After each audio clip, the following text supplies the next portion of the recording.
चलो बच्चों, let's read this question. The question says for real gases van der Waals equation is P plus an square by v square into v minus nb is equals to nRT, where a and b are van der Waals constants. Two sets of gases are here. कौन से O2 CO2 H2 और helium, और second में हमारे पास CH4 O2 and hydrogen. The gases given in set 1 को arrange करना है किस में, इंक्रीजिंग ऑर्डर ऑफ बी में, और गैसेस गिवन इन सेट 2 को अरेंज करना है डिक्रीजिंग ऑर्डर ऑफ ए में. Are arranged below. Select the order from the following. हमें बताना है कि क्या ऑर्डर होगा फर्स्ट और सेकंड के लिए जब हमें अरेंज करना हो in terms of B and A. Right. Key concept for this question is key concept for this question is the van der Waals equation. Van der Waals equation क्या होती है? It is P plus an square by v square into v minus nb is equals to nRT is equals to nRT.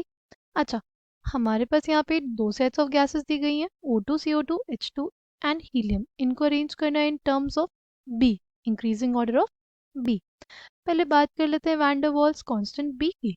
जो van der Waals constant B होता है वो किस पे dependent होता है? वो डिपेंडेंट होता है साइज ऑफ द मॉलिक्यूल पे. किस पे डिपेंडेंट होता है? वो हमारे पास डिपेंडेंट होता है साइज ऑफ द मॉलिक्यूल पे. Right. According to kinetic theory of gases. Right. According to kinetic theory of gases जो हमारे पास आइडियल गैसेस थी उनके लिए ये माना गया था कि जो आइडियल गैसेस है उनके पार्टिकल्स का जो साइज है ना वो नेग्लिजिबल है as compared to the size of the volume of the container. Right. Size of जो पार्टिकल्स होगा उसका साइज बहुत ही ज़्यादा क्या है, नेग्लिजिबल है as compared to the volume of the container. Volume of particles is very very less than the volume of the container. ठीक है. किसके लिए? आइडियल गैस के लिए. जब हमारे पास हुआ कि वैन डर वाल गैसेस जो होती हैं या रियल गैसेस जो होती हैं, रियल गैसेस के जो साइज होता है वो बड़ा होता है. राइट. क्योंकि हमारे पास आइडियल गैस के पार्टिकल्स को क्या लिया गया था? 0.5 लिया गया था. बट जब बात आई किसकी, जब बात आई हमारी रियल गैस की, तो उसके पार्टिकल्स का साइज क्या था? बड़ा था. उसके पार्टिकल्स का साइज क्या था? बड़ा था. अगर पार्टिकल्स का साइज बड़ा होगा तो उनका कुछ वॉल्यूम होगा as compared to the volume of the container. Right. तो इससे ये कहा गया कि जो हमारे पास वॉल्यूम ऑफ पार्टिकल्स होगा, राइट, वो जो वॉल्यूम जो बचा होगा पार्टिकल्स के मोशन के लिए, जो पार्टिकल्स के मोशन के लिए जो वॉल्यूम बचा होगा वो किसके बराबर होगा? वो total volume of the container से माइनस कर देंगे ये जो पार्टिकल्स का वॉल्यूम है उसको. वही जो पूरा वॉल्यूम है कंटेनर के अंदर वो अवेलेबल होगा पार्टिकल्स के मोशन के लिए. ठीक है. इसलिए हम लोग क्या करते हैं? वी माइनस एन बी करते हैं. वी माइनस एन बी करते हैं. इसको हम लोग बोलते हैं क्या? इसको बोलते हैं एक्सक्लूडेड वॉल्यूम. सिंस ये हमारे पास वॉल्यूम की टर्म है तो वो किस पे डिपेंड करेगी? वो साइज ऑफ द पार्टिकल पे डिपेंड करेगी. राइट. वो किस पे डिपेंड करेगी? साइज ऑफ द पार्टिकल पे डिपेंड करेगी. ठीक है. तो अब अगर हम लोग बात करते हैं बी हमारे पास किस पे डिपेंड करेगा? साइज ऑफ द मॉलिक्यूल पे. और हमें साइजेस देखने हैं किसके? O2 CO2 H2 और हीलियम के. राइट. अगर बात करते हैं सबसे बड़ा साइज किसका होगा? CO2 का होगा. राइट. CO2 का सबसे बड़ा साइज होगा. फिर किसका हो जाएगा? फिर हमारे पास O2 का साइज हो जाएगा. के बाद हमारे पास क्या आ जाएगा? O2 के बाद हमारे पास आ जाएगा हीलियम. हीलियम क्यों आएगा? H2 क्यों नहीं आएगा?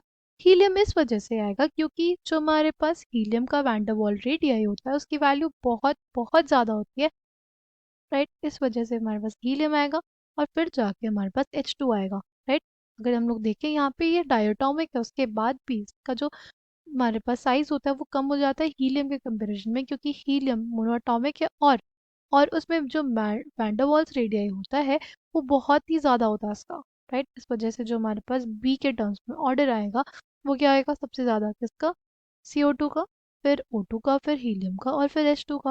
राइट. इससे किस इसमें ऑप्शन सी में है. राइट. CO2 O2 हीलियम और H2. ठीक. फिर नेक्स्ट हमारे पास क्या है? नेक्स्ट है हमारे पास ए. राइट. नेक्स्ट हमें देखना है वैन डर वाल्स कांस्टेंट ए. ठीक. इसका इंट्रोडक्शन क्यों हुआ उसको पहले समझते हैं. ठीक है। देखो हमारे पास पहले जो आइडियल गैस पार्टिकल्स थे, right, according to kinetic theory of gases, जो हमारे पास आइडियल गैस पार्टिकल्स है, राइट, उनके चारों तरफ जो पार्टिकल्स है उनके बीच में कोई इंटरेक्शन नहीं होता था, उनके बीच में कोई इंटरेक्शन नहीं होता, राइट। बट बट जब हमने रियल गैसेस के बारे में पढ़ा, जब हमने क्या देखा, रियल गैसेस को देखा, तो एक पार्टिकल है, राइट, उसके चारों तरफ जो भी पार्टिकल्स होंगे, उस पार्टिकल के चारों तरफ जो भी पार्टिकल्स होंगे वो क्या शो करेंगे, वो उसके साथ intermolecular forces of attraction interaction show करेंगे, राइट। और इसी की वजह से हमारे पास इंट्रोड्यूस हुआ फैक्टर ए, राइट। तभी हमने प्रेशर के साथ क्या ऐड किया, A N square by P square, right. ये जो फैक्टर ए है, वैंडरवाल कांस्टेंट ए है, वो डिपेंड करेगा किस पे, इंटरमोलिकुलर फोर्सेस ऑफ अट्रैक्शन पे। किस पे डिपेंड करेगा, इंटरमोलिकुलर फोर्सेस ऑफ अट्रैक्शन में, राइट।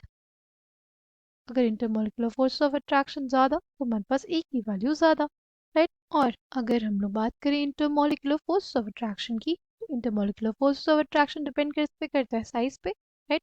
अगर वो साइज पे डिपेंड करता है तो हमारे पास जो ए होगा वो भी किस पे डिपेंड करेगा, साइज पे। A depends on A depends on size, right. अगर हम लोग बात करें, यहाँ पे CH4 है, O2 है, H2 है, राइट। सबसे ज़्यादा बड़ा साइज किसका होगा, CH4 का बड़ा होगा, राइट। CH4 का जो साइज होता है वो सबसे बड़ा होता है। फिर हमारे पास जाके किसका होता है, फिर O2 का होता है, और फिर सबसे छोटा साइज किसका, H2 का। इस वजह से हमारे पास एक का के टर्म्स में जो ऑर्डर आएगा ये होगा CH4O2H2, राइट। तो हमारे पास ऐसा कौन से ऑप्शन में, इसमें ऑप्शन सी में, right. Correct answer for this question will be option C. I hope you understood it well. Thank you. Now